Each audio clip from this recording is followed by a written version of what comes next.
Bismillahirrahmanirrahim. Assalamualaikum warahmatullahi wabarakatuh. Waalaikumsalam warahmatullahi. Allahumma sholli ala sayyidina Muhammad wa ala ali sayyidina Muhammad. Alhamdulillah kita berjumpa lagi pagi hari ini. Kami sedang berada sekarang di Masjid Silaturahim Cibubur. Kita jumpa lagi dalam acara dialog pagi bersama Ustadz Husein Alatas dan juga ada Isa Al-Kaf. Alhamdulillah. Kita akan mendengarkan dialog nanti ya.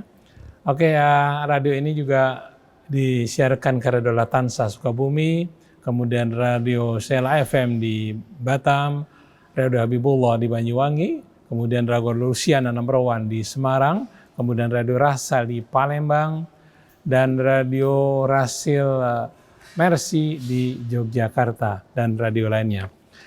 Baik, kita akan mengambil tema pada dialog ini yaitu berhati-hati dalam menerima berita, apalagi menyebarkan berita yang menyebabkan dosa jariah. Assalamualaikum Ustadz Husein. Waalaikumsalam warahmatullahi Barangkali wabarakatuh. untuk pengantarnya, Ustadz Isa silakan. Bismillahirrahmanirrahim. Alhamdulillahirrahmanirrahim. Assalamualaikum warahmatullahi wabarakatuh. Ikhwan akhwat yang dirahmati Allah Subhanahu wa taala. Ustadz Husein dan Om Krisna. Pada hari ini Ustadz, saya ingin mengajukan sebuah tema.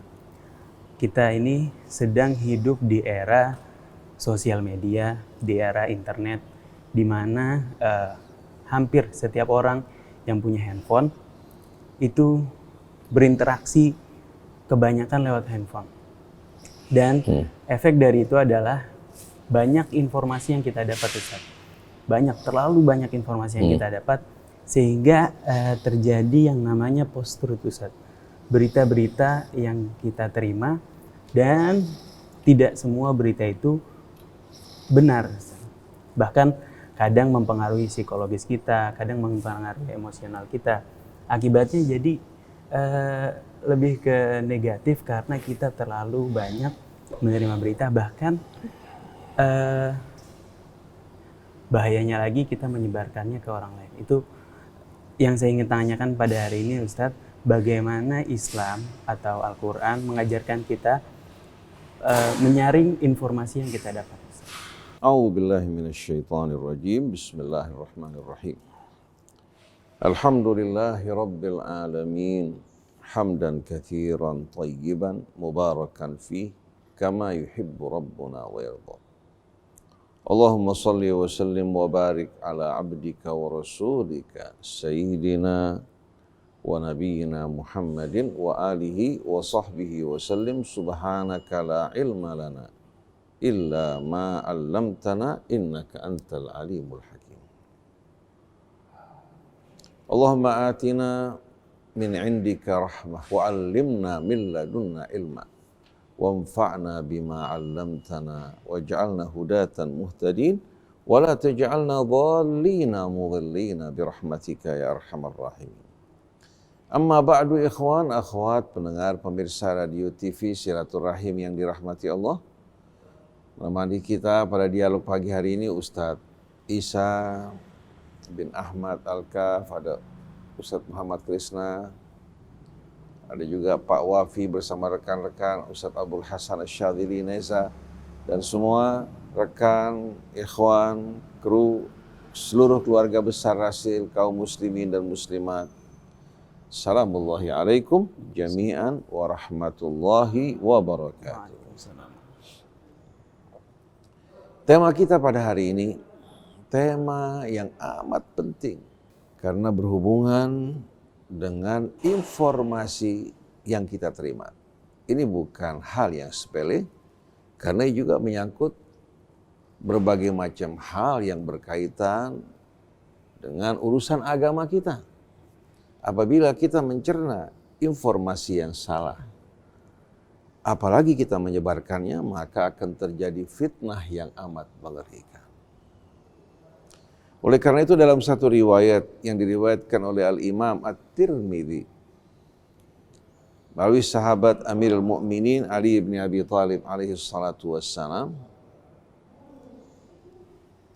diriwayatkan dari Nabi kita Muhammad sallallahu alaihi wasallam, beliau berkata, "Satakunu fitan kaqita'il lailil mudlim." Akan tiba saat terjadinya fitnah huru-hara kekacauan, bagaikan gelap gulitanya malam. Para sahabat bertanya, qalu famal makhraju minha ya Rasulullah? Maka apa jalan keluarnya dari fitnah tersebut wahai Rasulullah, di saat terjadi berbagai macam kekacauan, simpang siur, informasi berita, hingga umat dibuat bingung untuk membedakan mana yang hak, mana yang batil. Dijawab oleh Rasulullah SAW, alaikum bi kitabillah. Alaikum bi kitabillah. Hendaklah kalian dalam situasi fitnah ini, kalian merujuk kembali kepada kitab Allah, kalian jadikan sebagai pedoman, pegangan, dan tolok ukur yang membantu kalian untuk membedakan di antara yang benar dan salah, di antara yang hak dan yang batil.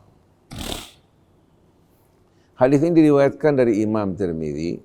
Lalu Imam Tirmidzi mengatakan bahwa hadis ini ada kelemahan karena terdapat seorang yang majhul, tidak dikenal pada salah satu rawinya. Tapi kalau kita lihat isi matan ini, seluruh matannya sesuai dengan Al-Quran. Nanti insya Allah kita akan bawakan hadis ini secara panjang lebar. Kemudian di samping sesuai dengan Al-Quran, sesuai dengan fakta realita yang dihadapi umat. Oleh karena itu saya punya kecurigaan yang melemahkan hadis ini, karena mereka tidak ingin kita menerima kebenaran dan membedakan di antara yang hak dan yang batil. Karena sebagaimana hadis tadi, Allah telah jadikan kitab Al-Quran sebagai mizan. Sebagai mizan, sebagai nur, sebagai hudan. Allah jadikan juga sebagai rahmat, sebagai furqan, sebagai burhan, sebagai tibyanan likulli syai'. Oleh karena itu, apa yang diterangkan hadis sebetulnya merupakan petikan dari ayat-ayat Al-Quran Al-Karim. Kita lebih suka menerima, meyakini kebenaran hadis ini dari hadis-hadis yang banyak yang dianggap sahih oleh para ulama hadis, tapi matan dan isinya tidak sejalan dengan Al-Quran. Jadi dalam menerima informasi dan berita, ini menyangkut hal-hal yang amat penting yang berhubungan dengan keimanan, keislaman kita. Karena Allah menginginkan kita dalam beriman kepadanya, dalam berserah diri kepadanya, bukan dengan cara ikut-ikutan, tapi ala basirah. Ala basirah.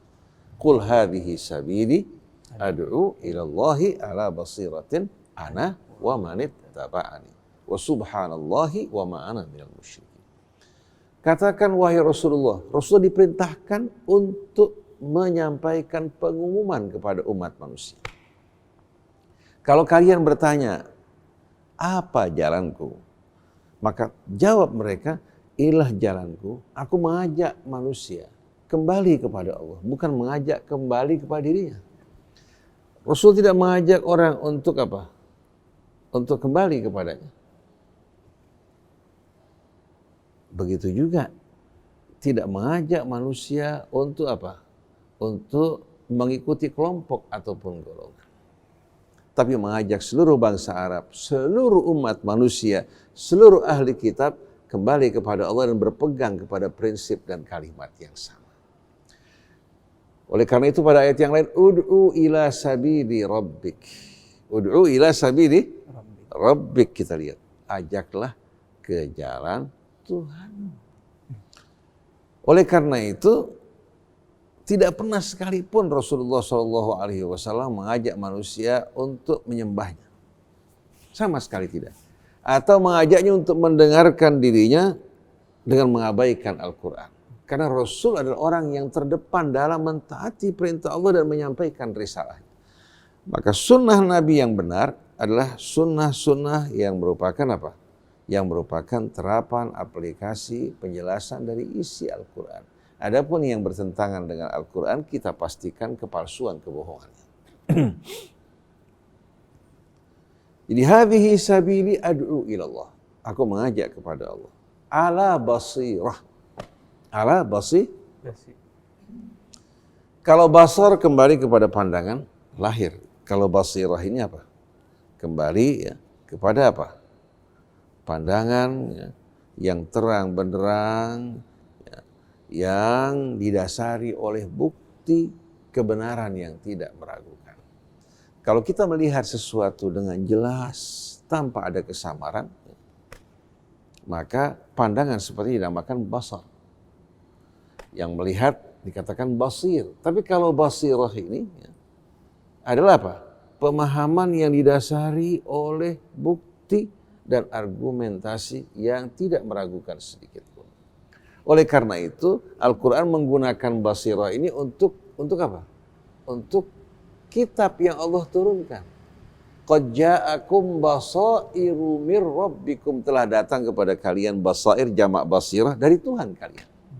Itu Al-Quran yang merupakan argumentasi, bukti yang tidak meragukan, yang akan menunjukkan kita kepada apa? Kepada pemahaman yang benar. Tapi kalau dasarnya merupakan dalil dan argumentasi yang tidak meyakinkan, yang sifatnya dhanni, bukan basirah. Bukan basir, tapi namanya adh-dhann. Bisa juga masuk dalam kata waham. Maka Allah mengatakan, in yattabi'una illa dhanna, atau in tattabi'una illa dhanna wa in antum illa takhrusun. Kebanyakan manusia ini tidak mengikuti kebenaran ya, sesuai dengan kriteria dan syarat-syaratnya, tapi mereka hanya menduga-duga. Akhirnya dari dugaan mereka terjerumus dalam kebohongan. Jadi dalam menerima informasi, kita betul-betul harus berhati-hati. Oleh karena itu, Allah berfirman, ya, mengingatkan kepada apa? Kepada umat Nabi kita Muhammad SAW, dan pertama-tama ditujukan pada sahabat Rasul sebagai pendidikan bagi mereka dan pelajaran buat kita. Ya ayyuhalladzina amanu in ja'akum fasiqun binaba'in fatabayyanu an tusibu qauman bijahalatin fatusbihu ala ma fa'altum nadimin. Wahai orang-orang yang beriman, apabila datang ke hadapan kalian seorang fasik membawa berita, kalian jangan langsung terima, tapi lakukan tabayyun, meminta bukti ya, bayyinah atas apa yang diucapkan. Lalu orang bertanya, bagaimana kalau yang membawa berita bukan orang yang fasik? Kalau dia membawa berita tanpa bukti, berarti dia fasik. Kalau dia seorang yang mukmin, yang bertakwa pada Allah, dia tidak akan sembarangan membawa berita, kecuali berita fakta yang didukung oleh bukti.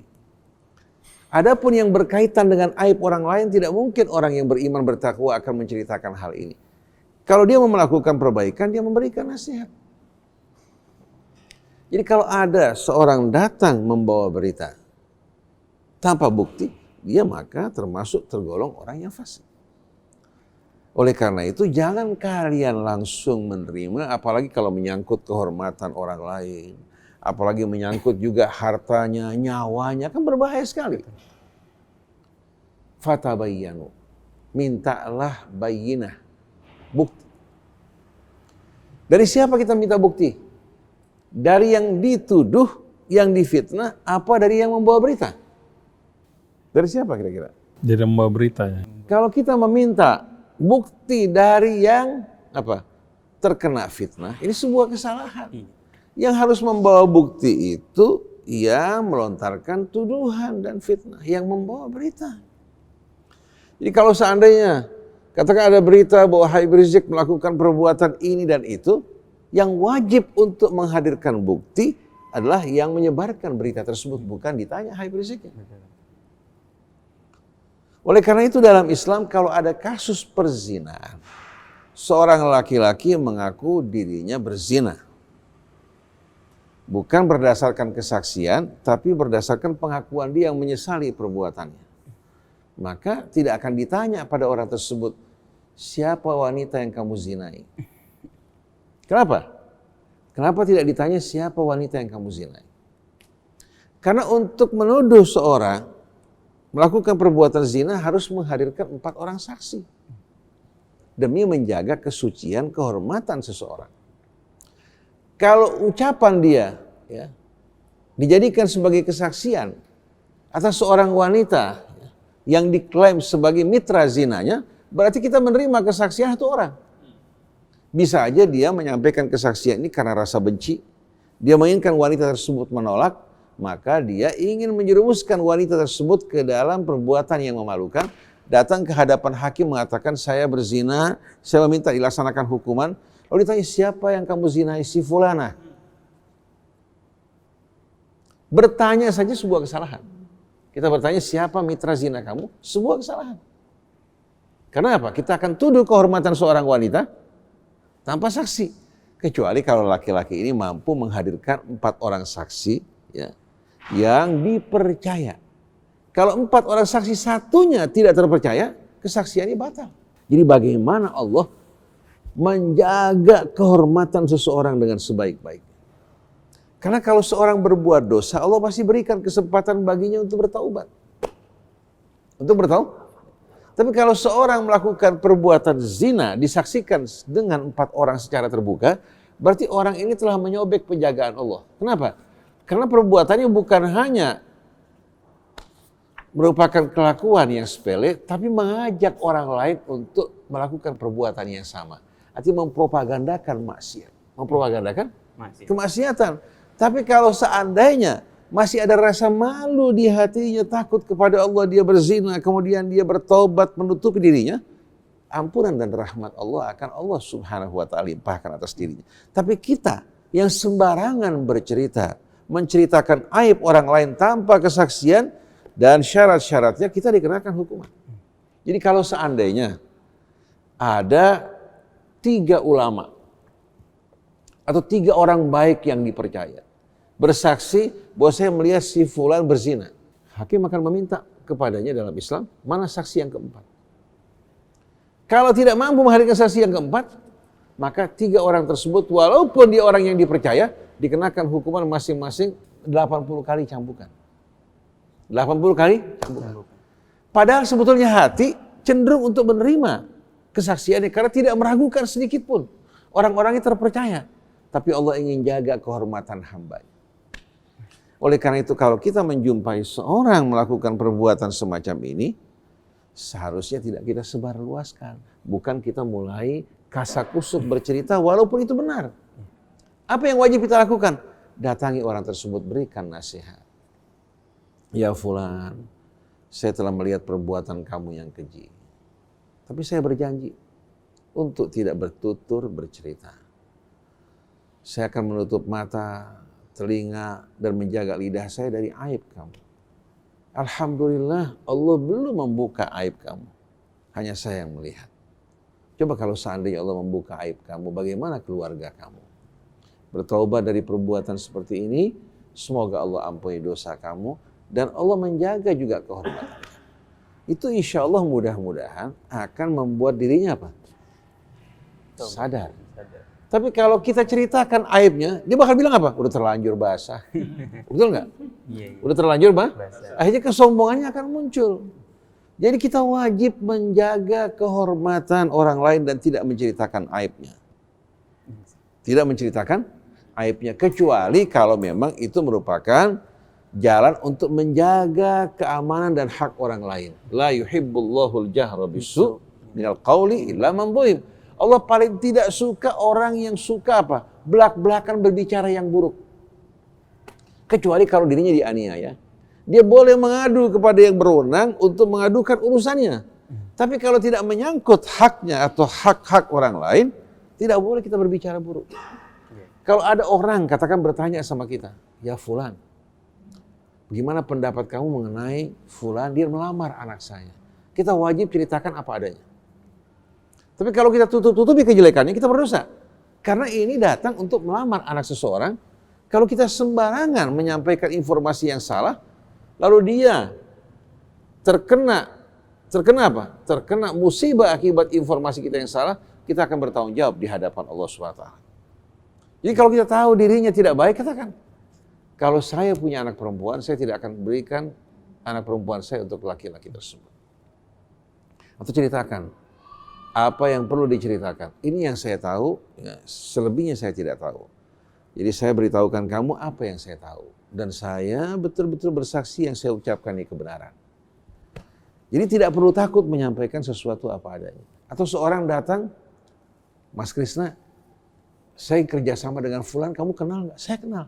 Bagaimana pribadinya? Kita nggak boleh sama sekali apa? Menceritakan fakta-fakta yang salah. Kalau dia jujur, kalau dia salah, tidak jujur, kita harus sampaikan apa adanya. Benar. Ustaz, yang jadi masalah adalah orang sekarang ngambil untung dari situ, dari menyebarkan berita atau aib-aib orang lain. Seperti akun-akun gosip, akun-akun. Walaupun yang dibicarakan public figure, tapi kan public figure tetap punya hak untuk menjaga kehormatan dia.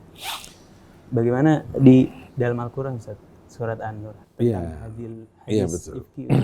Jadi kalau kita renungkan sama-sama, tadi dalam surat Al-Hujurat tadi, ya, kalau kita kaitkan dengan ayat-ayat yang banyak yang berkaitan dengan hal ini, termasuk dalam suratul Mujadilah, larangan untuk melakukan najwa. Berbisik-bisik, ya, menceritakan tentang seseorang atau membusuk-busukkan dirinya. Ini kasak-kusuk semacam ini. Atau menggunakan WA, menyebarkan berita melalui WA, padahal merupakan hal yang belum meyakinkan. Bahkan seandainya meyakinkan pun dilarang kita menyebarkan aib. Nah tadi Allah sebutkan, fatabayyanu, kalau kita mendengarkan berita, kita wajib untuk melakukan tabayyun. Kita minta mana buktinya, mana dalilnya. Nah ini menyangkut apa? Menyangkut keselamatan umat. Kejadian ini berkaitan dengan peristiwa ketika salah seorang dari sahabat Nabi, kebetulan akhlaknya tidak baik. Dia seorang yang fasik. Mungkin ya, orang mengatakan, kok Ustaz mengatakan sahabat fasik? Orang yang hidup bersama Rasul sama dengan orang yang hidup bersama kita.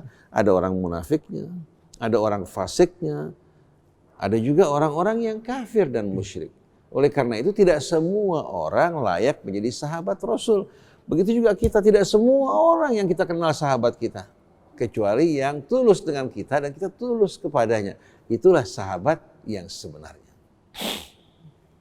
Yang mengatakan fasik, Allah, in ja'akum fasiqun binaba'in fatabayyanu. Satu orang disuruh oleh Rasulullah SAW untuk mengumpulkan zakat dari satu kaum. Ternyata dia sudah punya kebencian pada kaum tersebut. Dia ingin menggunakan tangan Rasul untuk membantai mereka. Belum sampai di tujuan, dia kembali kepada Rasulullah mengatakan, ya Rasulullah, mereka menolak untuk menyerahkan kewajiban zakat mereka. Mereka telah murtad dan keluar dari ketaatan kepadamu, wahai Rasulullah. Sebahagian sahabat begitu mendengar berita ini langsung mereka marah. Kita perangi mereka, wahai Rasulullah. Rasulullah tidak terburu-buru. Bukan seperti kita ini. Karena Rasulullah seorang Rasul yang menyampaikan risalah Allah, bukan orang yang berbicara tentang hawa nafsu dan pribadinya. Dia betul-betul berjalan di atas keridhaan Allah. Rasulullah SAW perintahkan Khalid bin Walid untuk apa? Untuk berkemah jauh dari perkampungan mereka, untuk mendengarkan di malam hari maupun di pagi hari, apakah mereka mengumandangkan adzan apa tidak. Ternyata mereka mendengarkan adzan dikumandangkan. Ini menunjukkan bahwa berita yang datang apa? Tidak benar. Akhirnya Khalid bin Walid datang dengan beberapa utusan ke tengah-tengah mereka, disambut dengan hangat. Mereka mengatakan, kenapa kalian terlambat? Kami telah mengumpulkan kewajiban kami. Akhirnya disampaikan pada Rasulullah SAW. Kalau Rasulullah mengikuti anjuran dari orang yang fasik ini, apa jadi? Sebagai bukti kefasikan orang ini, waktu pada masa Sayyidina Utsman ibnu Affan radhiyallahu anhu, orang ini diangkat sebagai wali Kufah. Wali Kufah. Menggantikan sahabat terkemuka Sa'ad bin Abi Waqqas. Waktu dia mengimami sholat subuh, dia mengimami mereka dengan 4 rakaat. Sambil mabuk. Akhirnya ditegur oleh para jamaah, dia mengatakan, in syi'tum zidtuha lakum, kalau kalian mau saya tambahkan lagi, lebih dari 4. Akhirnya berita ini sampai kepada apa? kepada sahabat Utsman bin Affan radhiyallahu anhu. Artinya kita bisa melihat kefasikan orang ini, orang yang berjumpa dengan Rasul. Bahkan diberikan pekerjaan amanat oleh Rasul, ternyata dia memanfaatkan kekuatan Rasul untuk membantai orang-orang yang tidak disukai. Ini bisa terjadi bukan hanya pada masa kini, pada masa itu bisa terjadi. Sampai Nabi mengatakan, man kadzaba alayya, ada yang muta'ammidan, ada yang tanpa muta'ammidan. Falyatabawwa maq'adahu minan nar. Siapa yang berdusta atas namaku, mengatasnamakan Rasul, silakan menyiapkan tempatnya dalam api neraka. Karena berdusta atas nama Rasul menyebarkan kebohongan yang bisa menimbulkan orang salah faham. Nah, hadis ini diucapkan Rasul pada masa hidup beliau, menunjukkan ada orang yang pernah berbohong atas nama Rasul. Jangankan atas nama Rasul, atas nama Allah berbohong. Betul enggak? Bahkan memfitnah Allah beristri beranak. Ini tidak perlu heran. Nah, sekarang kita kembali kepada hal-hal yang berhubungan dengan kehormatan. Kalau tadi kan kehormatan nyawa manusia kan? Coba kalau Rasulullah mengikuti kemauan mereka, apa jadinya? Jadi fatabayyanu an tusibu qauman bi jahalatin fatusbihu ala ma fa'altum nadimin. Maka sebelum kalian mengambil keputusan, lakukan tabayyun. Minta bukti dari yang membawa berita tersebut, atau kalian melakukan klarifikasi langsung, melihat. Jangan dengar berita apalagi menyangkut kehormatan nyawa, harta dan darah manusia. Agar kalian tidak memvonis satu kaum atas dasar kebodohan, kemudian timbul penyesalan, tapi penyesalan sudah tidak berguna. Sabaqas saiful adzal. Sudah dipotong leher orang, baru menyesal, apa gunanya? Betul enggak? Fatusbihu ala ma fa'altum nadimin. Akhirnya kalian menyesali apa yang telah kalian lakukan. Wa'lamu anna fikum Rasulullah law yuti'ukum fi katsirin minal amri la anittum. Ketahuilah di tengah-tengah kalian ada Rasulullah. Kalau dia mentaati kalian pada berbagai macam urusan kalian, niscaya kalian akan binasa. Walakin Allah habbaba ilaikumul imana wa zayyanahu fi qulubikum. Tapi Allah membuat kalian mencintai keimanan dan menghiasi iman di hati kalian. Wa karraha ilaikumul kufra wal fusuqa wal isyan. Dan membuat kalian membenci kefasikan dan kemaksiatan. Ulaika humur rasyidun. Mereka lah orang-orang yang betul-betul hidup terpimpin dalam bimbingan dan petunjuk Allah. Fadlan minallahi wa ni'mah. Ini karunia dari Allah dan nikmatnya kalau orang hidup ini tidak sembarangan membawa informasi dan menerimanya. Wallahu alimun hakim. Sungguh Allah maha bijaksana, maha tahu lagi maha bijaksana. Nah, ini merupakan salah satu ayat yang berbicara mengenai keharusan kita berhati-hati dalam menerima informasi. Diharuskan terlebih dahulu melakukan tabayyun. Tapi di tengah-tengah kehidupan kita saat ini, bukan di dunia non-muslim, tapi di dunia Islam kita jumpai betapa mudahnya fitnah beredar. Akhirnya kita bukan hanya lemah di hadapan musuh, tapi kita menghancurkan diri kita dengan tangan kita sendiri. Nukhribu buyutana bi aidina. Kita hancurkan rumah kita dengan tangan-tangan kita. Oleh karena itu saya teringat seorang profesor doktor yang bernama Muhammad Husain. Dia mengarang sebuah buku yang namanya Husununa Muhaddadatun min Dakhiliha. Benteng-benteng kami terancam dari dalam. Dari isu, berita, perpecahan, pertentangan, rasa senang kalau menyaksikan orang-orang yang berbeda kelompok dengan kita mengalami musibah. Seperti keadaan saat ini, begitu wabah COVID datang, umat Islam tidak siap. Kalau umat Islam siap, yang kuat bisa membantu yang lemah, yang kaya membantu yang miskin. Tapi saat ini karena umat Islam menjadi umat gadget, sibuk menerima berita, menyebarkan berita, bahkan berita-berita yang tidak benar, berita-berita hoak menyebar di tengah-tengah kita. Akhirnya apa? Umat Islam mengalami ketakutan karena mendengarkan berita-berita tersebut, akhirnya mati di rumah mereka. Ada lagi yang stres, ada lagi yang kehilangan kewarasannya, bukan karena COVID-nya, tapi karena berita bohong yang mereka terima. Padahal seharusnya basyiru wala tunafiu. Kematian bukan karena COVID. Berapa banyak orang-orang tua bahkan yang membawa komorbid, sehat sedangkan yang muda-muda segar, olahragawan, ternyata mereka meninggal pada masa usia mereka muda. Kenapa? Ajal. Jangan kita dibuat cemas dan takut oleh sesuatu, karena kecemasan akan menimbulkan apa? Berbagai macam penyakit yang tidak ada. Jadi berbagai macam berita, ini bahaya sekali kalau dibiarkan. Nah sekarang kita kembali kepada peristiwa tadi yang antum sebutkan dalam surat An-Nur, yaitu berkaitan dengan hadithul ifki. Al-ifku ini merupakan kebohongan yang amat dahsyat. Kadzib, kebohongan. Tapi kalau al-ifku adalah kebohongan ya, yang dibuat-buat, yang diada-adakan, yang membuat akhirnya fakta diputarbalikkan dan menimbulkan betul-betul apa? Menimbulkan fitnah di tengah-tengah umat. Nah kita perhatikan, ternyata kegemaran dalam menyebarkan hadithul ifki, berita-berita bohong seperti ini, menjadi bahagian dari kegemaran umat Islam saat ini. Oleh karena itu kita jumpai di tengah-tengah masyarakat barat, mereka sebetulnya tidak menyibukkan diri mereka dengan hal-hal seperti ini. Ada beberapa jamaah Indonesia tinggal di Amerika. Mereka juga sering kumpul sama warga Amerika. Tahu-tahu di beberapa orang Indonesia sedang berbicara mengenai aibnya sebagian orang. Orang Amerika bertanya, siapa itu fulan? Dia bilang, ada teman kita di Indonesia. Apa dibilang manfaat keuntungannya kamu bicarakan dia? Dia bertanya, secara apa? Rasional, manfaatnya apa keuntungannya? Seharusnya kita berbicara dalam urusan-urusan yang mendatangkan manfaat. Nah di Indonesia kita kenal dulu lenong rumpi. Betul enggak? Kemudian apa lagi? Tema-tema yang serupa tuh. Luar biasa di televisi kita. Ini menunjukkan apa? Moral mereka-mereka yang menyajikan acara-acara ini, moral yang amat rendah, luar biasa. Dengan menyebarkan berita-berita seperti ini dan mendidik orang-orang kita untuk terlibat, terjerumus dalam hal-hal yang kotor.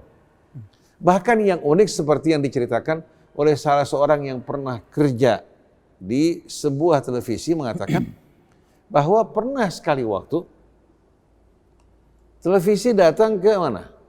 Ke pasangan yang rukun dan akur untuk membuat sensasi berita seolah mereka sedang ribut.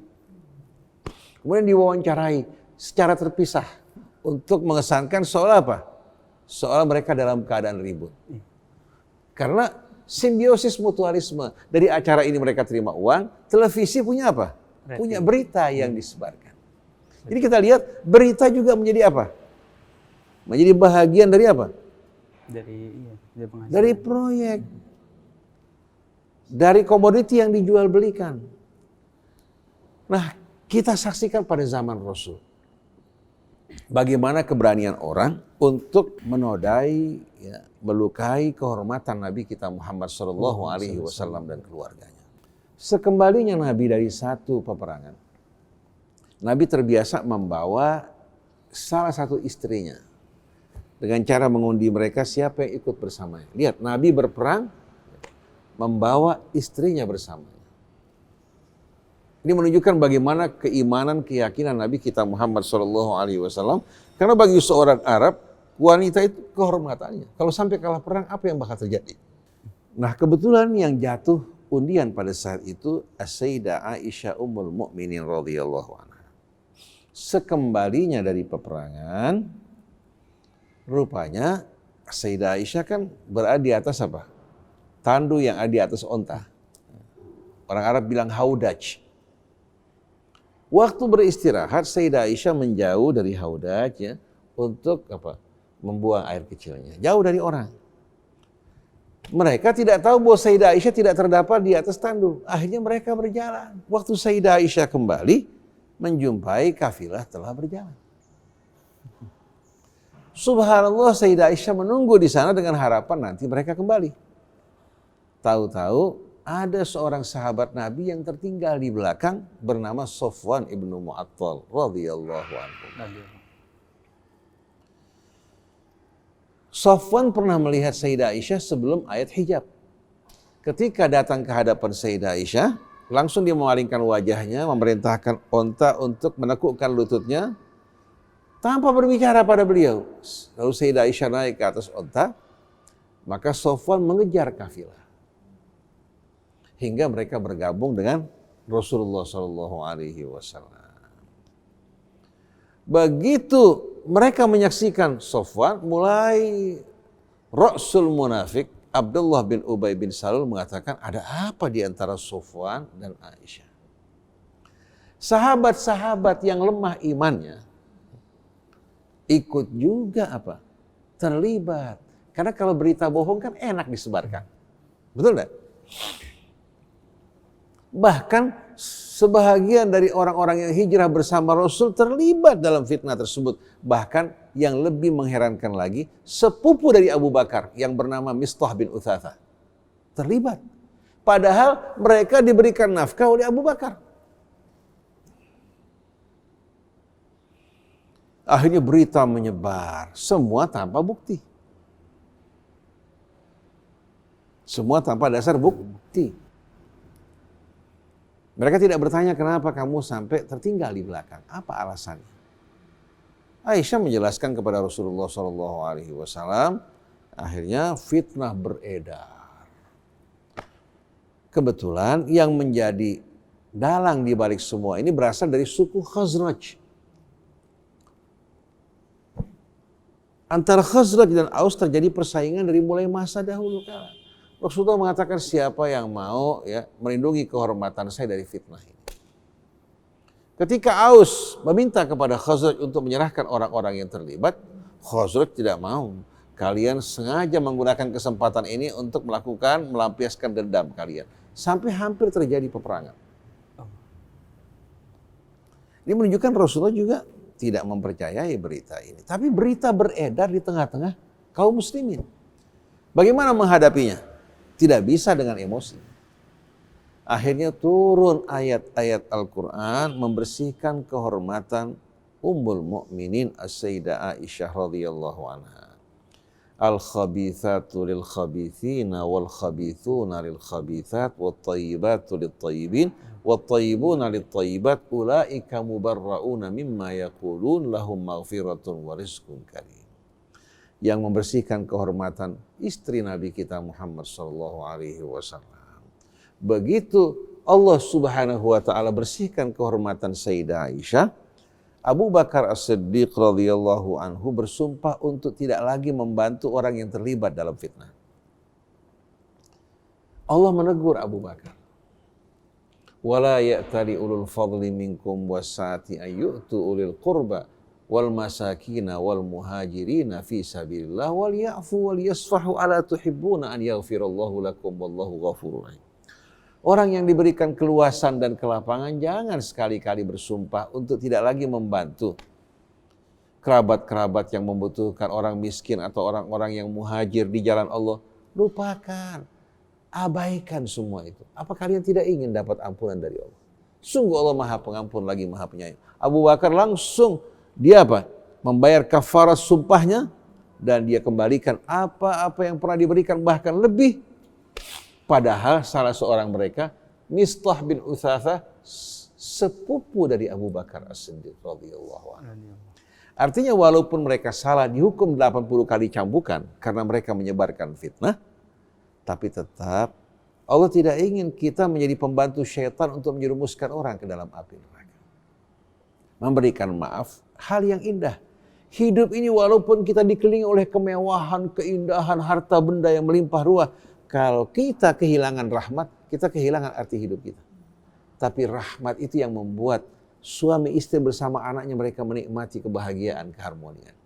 Rahmat yang membuat kita kaum muslimin saling menjaga, saling melindungi, saling membantu dan membela, saling menghormati satu dengan yang lain. Ini semua bersumber dari rahmat. Dan Nabi kita diutus sebagai pembawa rahmat lil alamin. Wa ma arsalnaka illa rahmatan lil alamin. Kesalahan dihukum oleh Allah, tapi kita diminta untuk memberikan maaf terhadap orang-orang yang berbuat salah, dan balasannya bukan terima kasih mereka, ampunan dari Allah. Ampunan dari Allah.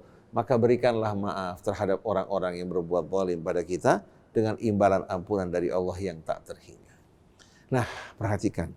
Ketika Allah mengulas peristiwa ini, Allah memberikan ulasan, bukan ulasan emosional, pendidikan.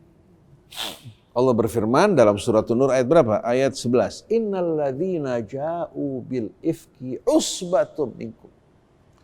Sesungguhnya mereka yang datang dengan menyebarkan berita-berita bohong yang begitu keji, sebetulnya sekelompok dari kalian. Bukan orang luar Islam, orang dari dalam tubuh kaum muslimin. Seperti yang terjadi pada saat ini, gak ada bedanya. Jangan kalian beranggapan hal ini hal yang buruk bagi kalian. Bal huwa khairul lakum. Justru berita bohong ini membawa dampak yang positif dan baik bagi kalian. Ampunan dari Allah kalau kalian bersabar, lalu mempertunjukkan siapa orang-orang yang bisa dipercaya dan siapa yang tidak bisa dipercaya. Banyak hikmah-hikmah di balik semua itu. Dan juga menjadi pelajaran bagi kita untuk tidak melakukan dan mengulangi perbuatan seperti ini. Kayak Rasil, Ustaz. Iya. Rasil dulu waktu zaman dituduh orang jadi banyak yang dengerin. Betul. Jadi propaganda apa? Secara nggak langsung propaganda gratis. Orang memfitnah bahwa Rasil adalah radio Syiah, Ustadz Hussein merupakan apa? Merupakan corong Syiah. Liberal. Kalau kita mau menjawab berita ini hanya menghabis-habiskan waktu kita. Akhirnya Allah kasih alhamdulillah orang mendengar, orang bisa melihat jelas mana yang benar, mana yang salah. Allah tidak akan membiarkan yang hak dan batil itu dalam keadaan samar. Maka Allahu liyadharal mu'minin ala ma antum alaih hatta yamizal khabitha minat thayyib.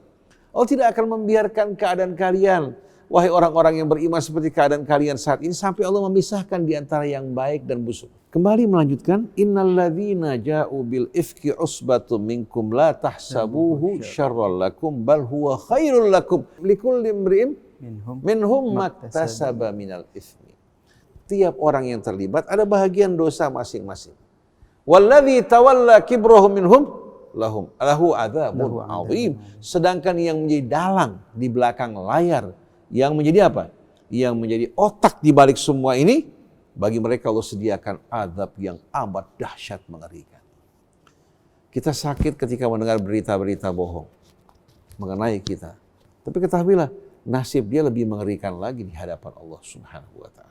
Dia menjadi tangga buat kita untuk mendaki kemuliaan. Dia juga apa? Menjadi pencuci dosa kita. Karena dosa-dosa kita beralih kepadanya. Bayangkan coba. Apa gak merugikan dia? Laula idh sami'tumuhu dhannal mu'minuna wal mu'minatu bi anfusihim khaira wa qalu hadza ifkum mubin. Mengapa kalian sewaktu kalian mendengarkan berita ini, seharusnya orang yang beriman berbaik sangka terhadap sesama saudaranya yang beriman. Dan mereka ketika mendengarkan berita ini bukan langsung ditelan kemudian disebarkan, tapi mereka mengatakan hadza ifkum mubin. Ini merupakan kebohongan yang nyata. Bukan kita senang dengan berita bohong mengenai saudara kita, lalu kita sebar luaskan, kita telepon sana, telepon sini, walaupun rugi pulsa, alis ikut goyang, kedipan mata untuk meyakinkan. Jeng kamu dengar langsung, saya dengar langsung padahal kata orang. Dari siapa? Banyak kepor dibilang katanya. Akehnya luar biasa. Bukan saya aja, sampai kambing-kambing semua ikut dengar. Padahal berita ini cuma dari 1-2 orang. Atau bayangkan coba. Seharusnya kita terhadap sesama orang yang beriman mendahulukan rasa baik sangka, hadza ifkum mubin. Kalau sudah mulai prasangka buruk masuk ke dalam hati kita terhadap saudara kita beriman, kita periksa. Jangan-jangan karena kita tidak suka padanya. Belum tentu orang yang tidak kita suka, ya, berita buruk sesuai dengan yang kita dengar. Oleh karena itu hati-hati terhadap cinta dan benci. Cinta bisa membuat buta dan tuli, benci juga begitu. Wa ainur ridha an kulli aibin kalila, walakin aina sukhti tubdil masawiyah. Orang kalau sudah suka cinta, subhanallah. Orang bilang, kamu nggak tahu di mukanya ada ini, ada itu. Dia bilang, itu justru yang menjadi pesona buat dia. Itu yang menjadi penyebab dirinya menarik. Tapi kalau kita nggak suka sama orang, orang bawa berita baik mengenai orang tersebut. Dia berbuat kebaikan, datang ke sana. Itu sih merupakan apa? Merupakan perbuatan-perbuatan untuk mencari muka. Itu semua dibuat-buat. Bukan dari hatinya. Padahal dia nggak pernah lihat hati orang. Betul nggak? Nah, selanjutnya laula ja'u alaihi bi arba'ati syuhada. Kenapa mereka ketika menyebarkan berita tersebut tidak menghadirkan 4 orang saksi? Bukan sembarang saksi, yang adil lagi. Fa in lam ya'tu bi syuhada'i fa ulaika indallahi humul kadzibun. Kalau mereka tidak mampu menghadirkan 4 orang saksi, maka di mata Allah mereka orang yang berdusta. Walaupun orang hatinya curiga, jangan-jangan benar, di mata Allah orang seperti ini, orang yang berbohong. Bisa saja, ya, bisa saja berita tersebut benar. Tapi Allah menutup pintu bagi kita untuk membiasakan diri kita berburuk sangka. Karena Allah ingin menjaga kehormatan hambanya. Jadi kalau ada berita mengenai seseorang, jangan kita tanya. Orang menyebarkan berita begini mengenai kamu, betul nggak itu omongan? Nggak boleh kita begitu. Tanya pada yang bersangkutan, mana buktinya, mana saksi. Kalau tidak ada, mulai saat ini kamu tutup mulut, kamu telah berdusta, istighfar, mohon ampun pada Allah Ta'ala. Itu yang harus kita lakukan. Tapi karena umat Islam terbagi-bagi, ada NU, ada Muhammadiyah, ada Persis, ada Salafi. Jadi kalau ada berita mengenai satu kelompok yang dia nggak suka, disebarkan. Ini bahaya sekali kan? Makanya bahayanya kita bergolong-golongan, berkelompok-kelompok, kita menikmati berita bohong yang berhubungan dengan orang yang tidak kita suka. Lalu selanjutnya apa? Allah Subhanahu wa taala mengatakan, "Walaula fadlullahi 'alaikum wa rahmatuhu lamassakum fima afaqtum fihi adzabun 'adzim." Kalau bukan karena karunia Allah dan rahmatnya atas kalian, niscaya kalian dengan berita-berita yang kalian sebarkan ini, kalian akan terkena. Kalau bukan karena karunia Allah dan rahmatnya terhadap kalian di dunia maupun di akhirat, niscaya kalian dengan berita yang kalian sebarkan akan terkena azab yang maha pedih dari sisi Allah. Artinya nggak mungkin kita akan selamat, tapi dengan rahmat Allah, dengan bimbingannya membuka pintu taubat buat kita agar tidak mengulangi kesalahan kita yang lalu dimaafkan oleh Allah. Setelah itu apa? Walaula is sami'tumuhu wa taquluna bi afwahikum ma laysa lakum bihi ilmun wa tahsabunahu hayyinan wa huwa indallahi 'azim. Perhatikan ungkapan Al-Qur'an yang indah luar biasa. Ittalaqawnahu bi alsinatikum. Ketika kalian menyambut berita tersebut dengan lidah kalian. Tanpa kalian saring, kalian cerna, kalian buktikan, wa taquluna bi afwahikum. Langsung dengan mulut kalian, dari lidah yang kalian apa? Terima beritanya, kalian sebarkan dengan mulut kalian, ma laysa lakum bihi ilmun, apa-apa yang kalian tidak ketahui kebenarannya. Beda antara ilmu sama dhon. Kalau dhon itu dugaan, bisa benar, bisa salah. Kalau ilmu itu satu hal yang meyakinkan. Kalau tidak meyakinkan, tidak dikatakan ilmu. Jadi ketika kalian mendengar berita dari mulut orang lain, kalian terima begitu saja, lalu kalian sebarkan dengan mulut kalian tanpa dicerna, disaring terlebih dahulu, wa tahsabunahu hayyinan wa huwa indallahi 'azim. Kalian anggap sepele perbuatan ini, padahal di hadapan Allah merupakan hal yang besar, luar biasa. Dosanya, akibatnya petaka yang ditimbulkan. Walaula iz sami'tumuhu qultum ma yakunu lana an natakallama bihadza. Subhanaka hadza buhtanun azim. Mengapa kalian ketika mendengarkan berita ini, kalian tidak berkata, tidak patut kita untuk membicarakan hal-hal yang buruk semacam ini. Orang yang beriman selalu ingin bicaranya yang baik. Seharusnya kalian ketika mendengar berita tersebut, kalian mengatakan tidak layak, tidak patut kita berbincang dalam persoalan semacam ini. Subhanak, maha suci engkau ya Allah. Ini merupakan kebohongan yang amat besar. Apalagi menyangkut kehormatan Rasul dan keluarganya yang seharusnya kita jaga. Bukan kita berbicara seenak apa? Udel kita. Tanpa rasa takut. Asyik kita apa? Merujak. Yang kita rujak kehormatan orang lain. Ya'idzukumullah an ta'udu limithlihi abada in kuntum mu'minin. Allah memberikan peringatan, nasihat kepada kalian untuk tidak kembali kepada perbuatan semacam ini. Kalau kalian mengaku orang yang beriman, tidak mungkin orang yang beriman punya kegemaran semacam ini. Wa yubayyinullahu lakumul ayat wallahu alimun hakim. Allah menerangkan kepada kalian ayat-ayatnya. Sesungguhnya Allah maha tahu lagi maha bijaksana bahwa ini bukan hal yang positif. Orang kalau berbicara, jangan-jangan ini bukan ghibah ya, bukan ngumpat. Ini betul-betul fakta. alisnya, matanya ikut berbicara hadis sekali. Kadang-kadang orang bilang, saya bukannya mau gibah, habis itu 18 bab gibah semua isinya. Itu dia, itu jelas-jelasan. Ketika orang mengatakan, ya Rasulullah, yang kami bicarakan sesuai dengan faktanya. Yang kalian bicarakan kalau sesuai dengan fakta itu ghibah.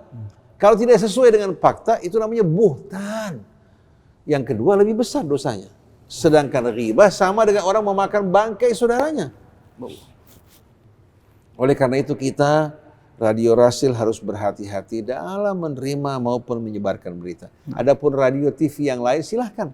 Itu bukan tanggung jawab kita, walaupun kita ingatkan apa yang kalian lakukan adalah perbuatan dan dosa yang amat besar yang membawa petaka buat umat yang melemahkan kekuatan kaum muslimin.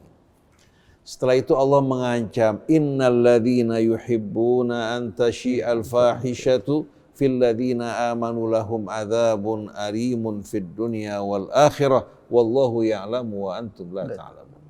Sesungguhnya orang yang punya kegemaran untuk mendengarkan, menyebarkan berita-berita busuk, perbuatan keji di tengah-tengah orang yang beriman, bagi mereka Allah sediakan azab yang pedih di dunia maupun di akhirat. Orang yang seperti ini sebelum ke akhirat akan merasakan azab yang amat pedih.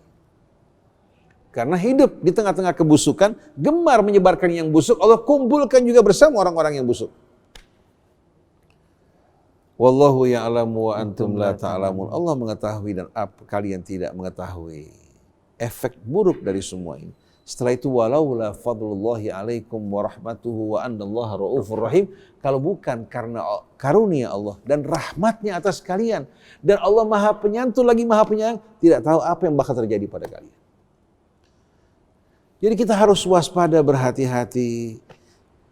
Kita kalau mendengarkan berita atau hal-hal yang buruk di WA, baik dari orang yang kita suka maupun tidak kita sukai, jangan kita gampang-gampang menyebarkan. Oleh karena itu dari WA yang masuk ke saya, 99% saya tidak toleh sama sekali.